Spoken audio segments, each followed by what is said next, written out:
एथिरे आमे समस्ते ओडिशावासी समस्ते गभीर भावे मर्माहत। ए घटना एक अभावनीय घटना।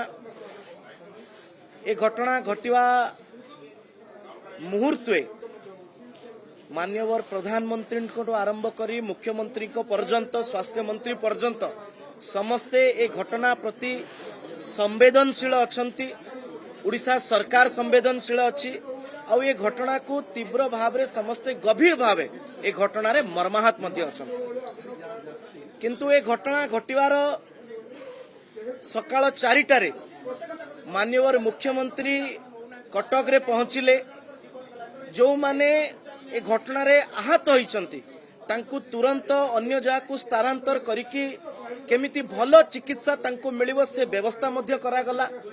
ता पूर्व स्वास्थ्य मंत्री पहुंचिले एवं ये घटना को अभावनीय परिस्थिति रे घटिला सेतिपई तुरंत जुडिशियल इंक्वारी रो डिपार्टमेंटल जुडिशियल इंक्वारी रो निर्देश मध्य देले।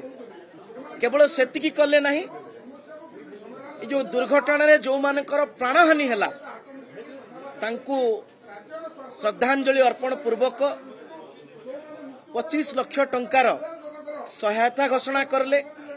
प्रधानमंत्री तांका रिलीफ पांठी 2 लाख टंका एवं आहत मानकु 50,000 टंका एभली एक अनुकंपा मूलक सहायता राशि से घोषणा करचंती।